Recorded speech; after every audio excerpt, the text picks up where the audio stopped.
Et c'est reparti pour un nouveau Phonaps, la 66e édition de votre rendez-vous hebdomadaire avec cette semaine un gros focus sur le réseau social qui monte. Une appli pour échanger des photos en toute discrétion, une autre pour ne plus jamais faire d'excès de vitesse, enfin en principe, et puis bien sûr l'appli coup de cœur de l'un d'entre vous. Mais je ne vous en dis pas plus, entrons tout de suite dans le vif du sujet. Bonjour et bienvenue à tous.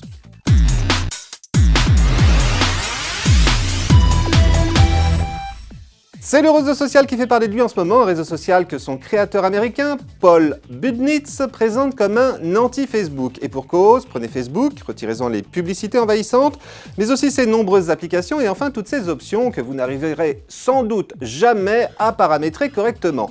Que reste-t-il? Eh bien il reste Hello, le réseau social qui entend se différencier justement en jouant la carte de la simplicité, mais surtout aussi de la confidentialité. Promis, Hello n'exploitera aucune de vos données personnelles, d'ailleurs nul besoin de dévoiler votre véritable identité pour vous inscrire dessus, un simple pseudo suffit. Ajoutez une photo ou un avatar et puis une photo de couverture comme sur Facebook, choisissez ensuite de rendre votre profil visible ou non de tous les internautes, le type de notification que vous souhaitez recevoir, par exemple si quelqu'un écrit sur votre mur ou bien mentionne votre nom dans l'un de ses posts. Voilà, c'est à peu près tout. Vous pouvez maintenant publier sur votre mur autant de messages et de photos que vous le souhaitez, des publications que vos contacts pourront naturellement venir commenter. Vous pouvez aussi vous abonner au profil d'autres membres afin de les suivre et puis faire le tri parmi vos contacts en les classant simplement dans deux catégories, Friends pour les vrais amis ou bien Noise, autrement dit bruit, pour tous les autres.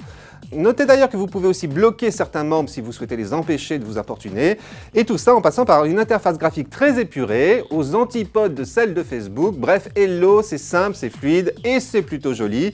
Mais si vous avez envie d'essayer, armez-vous tout de même d'un tout petit peu de patience, car pour le moment, ce nouveau réseau social est encore en version bêta privée.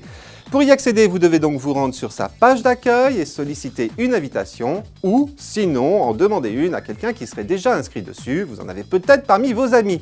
À savoir également, Hello qui est naturellement gratuit, se présente sur mobile non pas sous la forme d'une appli, mais d'une web app, et au final c'est plutôt pratique car du coup, Hello fonctionne aussi bien sur Android que sur iPhone, Windows Phone et même BlackBerry. Alors à tout de suite sur Hello.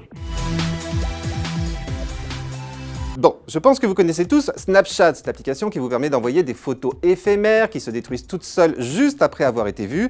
Et bien voici une nouvelle façon beaucoup plus amusante de partager vos clichés, plus amusante et surtout un peu plus sécurisante puisque Lockshot, c'est le nom de cette appli, se propose de protéger toutes les photos que vous envoyez avec des petites devinettes qui vous permettront de vous assurer que n'importe qui ne puisse pas les regarder. Comment ça fonctionne? Eh bien c'est tout simple, lancez Lockshot et puis prenez une photo avec, vous remarquerez au passage que l'appli vous permet d'annoter votre cliché à main levée avec un petit pinceau à 6 couleurs. Ensuite saisissez une petite question et sa réponse, par exemple, je ne sais pas moi, pas de bras, pas de...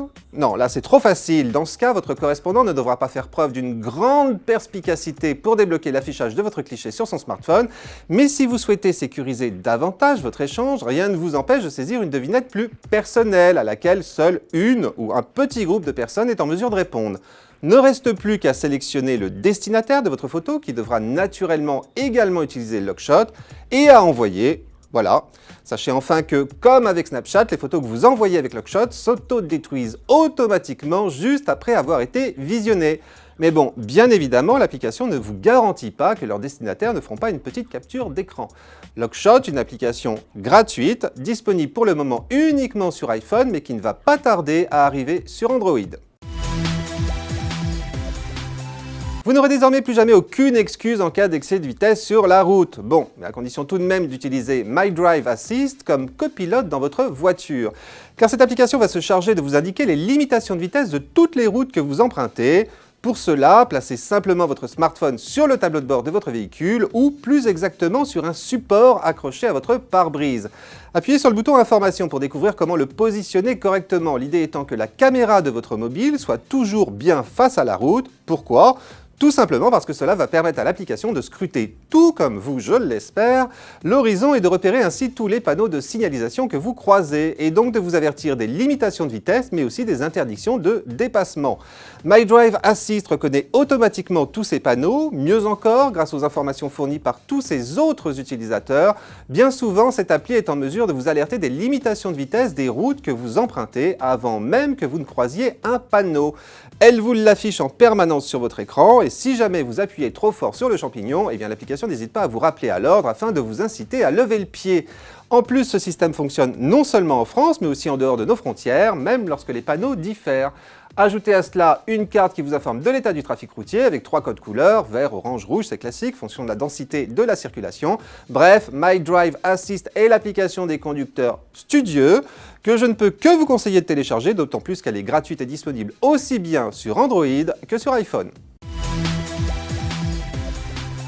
Allez, pour terminer ce 66e Phonaps, voici maintenant votre application coup de cœur, ou plus exactement celle de Monsieur Prop, qui sur Twitter m'a suggéré de parler de Yax. Alors Yax, c'est quoi ? Eh bien, je ne sais pas si vous vous souvenez de Secret, cette application que je vous ai présentée il y a maintenant quelques temps, dans un précédent Phonaps, et qui permet de partager anonymement ses secrets. Eh bien, Yax, c'est la même chose. Une application qui vous permet de poster des pensées très personnelles, accompagnées si possible d'une photo, sinon l'application vous en colle une d'office. Le tout en tout anonymat, chacun des membres de Yax pouvant alors venir les commenter ou bien simplement les aimer, ou pas.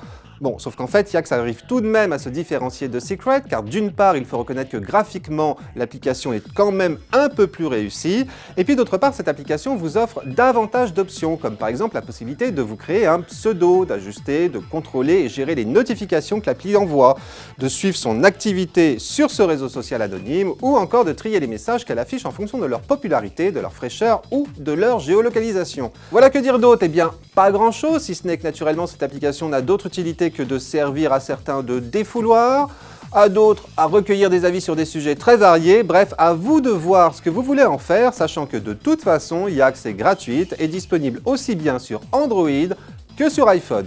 Et si vous aussi, comme Monsieur Prop, vous avez une application coup de cœur dont vous aimeriez que je parle dans un prochain Phonaps, n'hésitez pas à m'en faire part sur mon Twitter ou ma page Facebook. Voilà, c'est tout pour cette semaine, mais on se retrouve naturellement mercredi prochain pour un nouveau numéro de Phonaps. Et puis en attendant, nous gardons le contact sur mon Twitter et ma page Facebook. Commentaires, suggestions, applis coup de cœur, n'hésitez pas à m'y interpeller. Enfin, je vous rappelle que des applis en veux-tu en voilà dans le magazine 01net ou, faute de me voir, vous pourrez me lire. Bon, cette fois j'ai tout dit, à mercredi prochain donc, et d'ici là, portez-vous bien.